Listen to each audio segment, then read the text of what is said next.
రాకాలోకంకి స్వాగతం. ఈ కంటెంట్ మీకు నచ్చినట్టయితే లైక్ చేయండి, మీ బంధుమిత్రులకు షేర్ చేయండి. ఇప్పటి వరకు సబ్స్క్రైబ్ చేసుకోకపోతే సబ్స్క్రైబ్ బటన్ని నొక్కండి, అదేవిధంగా బెల్ ఐకాన్ని కూడా తప్పనిసరిగా నొక్కండి. జై హింద్ మిత్రులారా. పశ్చిమ బెంగాల్లో ఇటీవల జరిగినటువంటి అసెంబ్లీ ఎన్నికలు వాస్తవానికి జస్ట్ ఎన్నికల, కేవలం అక్కడ ఒక ప్రభుత్వం పోయి ఇంకొక ప్రభుత్వం రావడం జరిగిందా? వాస్తవానికి ఇది కేవలము ప్రభుత్వ మార్పిడి, ప్రజాస్వామ్య ఎన్నిక మాత్రమే కాదు, ఇది జాతీయ భద్రత దృష్ట్యా చాలా పెద్ద ఎత్తుగడ. జాతీయ భద్రత దృష్ట్యా పశ్చిమ బెంగాల్లో భారతీయ జనతా పార్టీ విజయం అనేది ఒక చాలా కీలకమైనటువంటి లక్ష్యము, బీజేపీ ముందున్నటువంటి కీలక లక్ష్యం. మమతా బెనర్జీని ఓడించి అక్కడ బీజేపీ ప్రభుత్వం తీసుకుని రావాలి, తద్వారా మొత్తము బంగ్లాదేశ్ బార్డర్ ఏదైతే ఉందో ఈ మొత్తం బార్డర్లో కూడాను జాతీయవాద ప్రభుత్వాలు ఉండాలి అన్నది బీజేపీ కల్పన. ఈ తద్వారా బంగ్లాదేశ్ నుంచి వచ్చేటటువంటి చొరబాటు కానీ, ఇస్లామిక్ ఉగ్రవాదము ఎగుమతి కానీ, గోవుల తస్కరణ కానీ, గోవుల్ని స్మగ్లింగ్ చేయటం కానీ ఇవన్నీ నిలువరించాలి. బంగ్లాదేశ్ నుంచి వచ్చేటటువంటి చొరబాటును కూడా ఆపాలి. ఇదంతా జరగాలన్నట్టయితే బెంగాల్లో ఇప్పటికే అస్సాములో, మేఘాలయలో బీజేపీ సమర్థిత ప్రభుత్వం ఉంది, మణిపూర్లో బీజేపీ ప్రభుత్వం ఉంది, ఆ రకంగా త్రిపురలో బీజేపీ ప్రభుత్వం ఉంది. ఒక బెంగాల్లో కూడాను ఈ బీజేపీ ప్రభుత్వం రావడం అవసరమని బీజేపీ భావించింది. దీనికి కొంత నేపథ్యం ఉంది. 2014 అక్టోబర్లో కాగ్రాగఢ్ అనేటటువంటి గ్రామం ఉంది బర్ధమాన్ జిల్లాలో. అక్కడ ఒక తృణమూల్ కాంగ్రెస్ కార్యకర్త ఇంట్లో పేలుడు సంభవించింది. యాక్సిడెంటల్గా జరిగిన పేలుడు సంభవించిన తరువాత ఎన్ఐఏ అక్కడికి వెళ్ళింది. ఎన్ఐఏని నిలువరించేందుకు అన్ని రకాల ప్రయత్నాలు జరిగినాయి. చివరికి ఎన్ఐఏ మొత్తానికి దర్యాప్తు చేస్తే బయటపడింది ఏంటంటే దాదాపు 55 ఐఈడీస్, ఇంప్రొవైజ్డ్ ఎక్స్ప్లోజివ్ డివైజెస్, మందు పాత్రలను చెప్పవచ్చు. అదేవిధంగా హ్యాండ్ గ్రెనేడ్స్ బయటపడ్డాయి, ఆర్డిఎక్స్ బయటపడింది. ఆర్డిఎక్స్ అనేది ఆర్మీ గ్రేడ్ ఎక్స్ప్లోజివ్. బంగ్లాదేశ్ సరిహద్దున ఉన్నటువంటి బర్ధమాన్ ప్రాంతంలో ఇది రావడం ఏంటని దర్యాప్తు చేస్తే బంగ్లాదేశ్లో ఉన్నటువంటి జమాతుల్ ముజాహిదీన్ బంగ్లాదేశ్కి సంబంధించినటువంటి, జమాతే ఇస్లామీ బంగ్లాదేశ్కి సంబంధించినటువంటి ఎలిమెంట్స్ అటు నుంచి ఇటు వచ్చి ఇక్కడ తృణమూల్ దగ్గర ఆశ్రయం పొంది ఇవన్నీ తయారు చేస్తున్నట్టు బయటకు వచ్చింది. అయితే ఈ దర్యాప్తులో తృణమూల్ కాంగ్రెస్ ఏమాత్రము సహకరించలేదు. ఒక 569 కిలోమీటర్ల సరిహద్దు ఫెన్సింగ్ ఇంకా వేయటం జరగలేదు. ఫెన్సింగ్ వేసేందుకు సహకరించాలని అడిగితే మమతా బెనర్జీ ప్రభుత్వం సహకరించలేదు. అంటే ఇలాంటి అన్ని విషయాల్లో కూడా బీఎస్ఎఫ్కి సరిహద్దుకి 15 కిలోమీటర్ల లోపల వరకు ఉన్నటువంటి గ్రామాలన్నింటిలో కూడాను సోదా చేసే హక్కు ఉంటుంది. మోదీ ప్రభుత్వం దీన్ని 15 కిలోమీటర్ల నుంచి 50 కిలోమీటర్లకు పెంచింది. దీన్ని 2 రాష్ట్రాలు చాలా గట్టిగా వ్యతిరేకించాయి. ఒక రాష్ట్రం పంజాబ్, రెండవ రాష్ట్రం బెంగాల్. బెంగాల్లో అయితే అసలు బీఎస్ఎఫ్కి కార్యాలయాలు పెట్టుకోవడానికి కూడా మమతా బెనర్జీ ల్యాండ్ ఇవ్వలేదు. 569 కిలోమీటర్లకి కంచె వేయడాన్ని ఆమె స్వయంగా వ్యతిరేకించింది. ఇవన్నీ చూసిన తర్వాత అధ్యయనం చేస్తే బయటపడుతున్నది ఏంటంటే Murshidabad, Malda, Dinajpur, 24 Pargana, north and south 24 Pargana, ఇదంతా కూడా ఇటు ఐఎస్ఐ కార్యకలాపాలు, అటు జమాతే ఇస్లామీ బంగ్లాదేశ్ కార్యకలాపాలు బాగా ఉన్నాయి. సరిహద్దుకు అటువైపు బంగ్లాదేశ్లో ఉన్నటువంటి సరిహద్దు ప్రాంతాలన్నీ రంగ్పూర్ నుంచి మొదలుపెట్టి ఖుల్నా వరకు ఉన్నటువంటి ఈ జిల్లాలన్నింటిలో కూడాను జమాతే ఇస్లామీ ఇటీవల ఎన్నికల్లో విజయం సాధించింది. కాబట్టి ఇక్కడ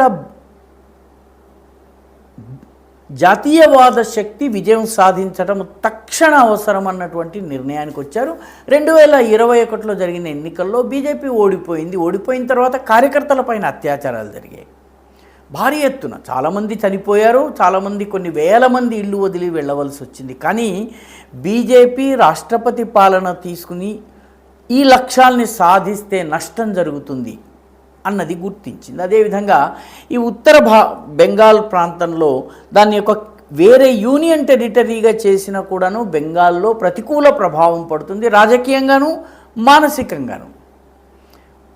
కాబట్టి బీజేపీ 2023 నుంచి ప్రయత్నం చేసి 2023 నుంచి మొదలుపెట్టి ప్రయత్నం చేసి 2026 ఎన్నికల్లో విజయం సాధించింది. 3 సంవత్సరాల ముందు నుంచి బీజేపీ పనిచేసింది, చాలా రకాలుగా పనిచేసింది. హైకోర్టు నుంచి అనేక ఆదేశాలు తెచ్చుకుంది, అమలు కాకపోయినా ప్రజాభిప్రాయాన్ని కూడగట్టడంలో ఉపయోగపడ్డాయి. స్పెషల్ ఇంటెన్సివ్ రివిజన్ ఎన్నికల సంఘం చేపట్టింది, దాన్ని చాలా సమర్థవంతంగా చేశారు. అయితే ముందు బెంగాల్లో చేయకుండా ముందు బీహార్లో చేశారు. కాబట్టి కోర్టు కేసులు, అభ్యంతరాలు, ఉద్యమాలు ఇవన్నీ బీహార్తో అయిపోయినాయి. బెంగాల్ దగ్గరకు వచ్చేటప్పటికి పెద్దగా చేయడానికి ఏమీ మిగలలేదు. మమతా బెనర్జీ అప్పటికీ ప్రయత్నించి ఓడిపోయింది.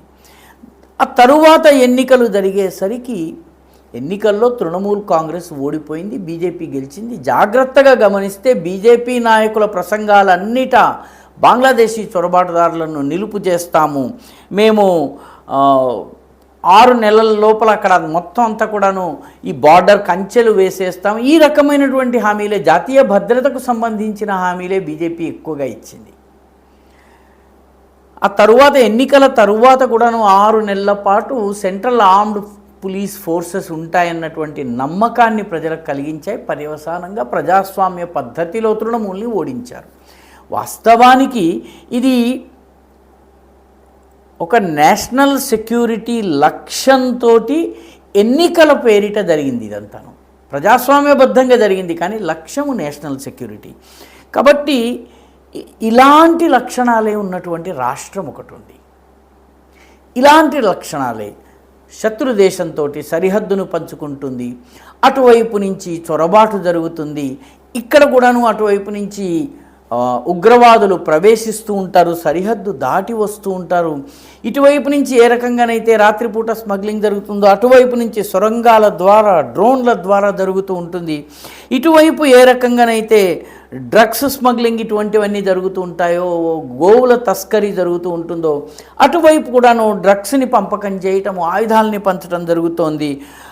ఇక్కడ జాతీయవాదులపైన దాడులు జరిగాయి, అక్కడ జాతీయవాదులపైన దాడి జరుగుతున్నాయి, అక్కడైతే ఏకంగా హత్యలు కూడా జరుగుతున్నాయి. ఈ రాష్ట్రం పశ్చిమ బెంగాల్, ఆ రాష్ట్రం పంజాబ్. ఇప్పటి వరకు 2026 వరకు బీజేపీ గెలవనటువంటి రాష్ట్రము పంజాబ్, క్షమించాలి బీహార్. 2027 మార్చిలో జరిగే ఎన్నికల్లో పంజాబ్ని గెలవాలని బీజేపీ చాలా పెద్ద ఎత్తున ప్రయత్నం చేస్తుంది. ఎందుకంటే అన్ని రకాల సరిహద్దు సమస్యలు కానీ, డ్రగ్స్ కావచ్చును, స్మగ్లింగ్ కావచ్చు, ఆయుధాల చేరవేత కావచ్చును, పాక్ ఐఎస్ఐ కార్యకలాపాలు కావచ్చు, ఇక్కడ జమాతే ఇస్లామీ బంగ్లాదేశ్ చేసినట్టు అటువైపు కావచ్చును, ఇవన్నీ కూడాను జాతీయవాద శక్తులను ఇక్కడ ఇల్లు తగలబెట్టి కొట్టడము చేశారు. అక్కడైతే ఏకంగా కాల్చి చంపేయటం జరుగుతుంది. బీజేపీ కార్యకర్తలతో సహా మిగతా జాతీయవాద కార్యకర్తల మీద కూడా ఖలిస్తానీల దాడి జరుగుతోంది. ఇక్కడ ఏ రకంగానైతే అమెరికా, చైనా, బంగ్లాదేశ్లు కలిసి భారత వ్యతిరేక కుట్రలు పన్నుతున్నాయో అక్కడ కూడా పాకిస్తాన్, అమెరికా, యూరప్లో ఉన్నటువంటి కెనడా వంటి దేశాలలో ఉన్నటువంటి ఖలిస్తానీ ఎలిమెంట్స్ కూడా కుట్రలు పన్నుతున్నాయి. కాబట్టి బీజేపీ యొక్క నెక్స్ట్ న్యాచురల్ టార్గెట్, సహజ సిద్ధమైనటువంటి టార్గెట్ పంజాబ్. కాబట్టి మార్చి 2027లో పంజాబ్లో కూడా అనూహ్యమైనటువంటి ఫలితం వస్తే మీరు ఆశ్చర్యపోనక్కర్లేదు. బెంగాల్లో అనూహ్యమైన ఫలితం వస్తే అందరూ ఆశ్చర్యపోయారు, కానీ పంజాబ్లో అలాంటిదే వచ్చినట్లయితే ఆశ్చర్యపోవలసినటువంటి అవసరం లేదు. ప్రస్తుతం బీజేపీ చాలా బలహీనంగా ఉంది, కానీ 2027 మార్చి నాటికి ఏ రకమైన మార్పులు చోటు చేసుకుంటాయన్నది మనము చెప్పలేము. ప్రస్తుతానికైతే బీజేపీకి టార్గెట్ పంజాబ్, ఇది ప్రధాన కర్తవ్యంగా, ప్రథమ కర్తవ్యం. దీంతో మొత్తము అన్ని బార్డర్ రాష్ట్రాలు, జమ్మూ కాశ్మీర్ తప్ప అన్ని బార్డర్ రాష్ట్రాలు బీజేపీ అధీనంలోకి వస్తాయి. హిమాచల్ లేదు కొద్దిగా, కానీ హిమాచల్లో ఈసారి ఎన్నికలు జరిగితే ఫలితాలు ఏదైనా కావచ్చును. కాబట్టి బార్డర్ ల్యాండ్స్ అన్నిట్లలో కూడాను బీజేపీ ప్రభుత్వం ఉండాలన్నటువంటి లక్ష్యంతో ఇది జరుగుతోంది. ఈ వీడియో మీకు నచ్చినట్టయితే లైక్ చేయండి, షేర్ చేయండి, ఈ ఛానల్కి సబ్స్క్రైబ్ చేయండి. మీ అభిప్రాయాన్ని కమెంట్ల రూపంలో తప్పనిసరిగా పంపించండి.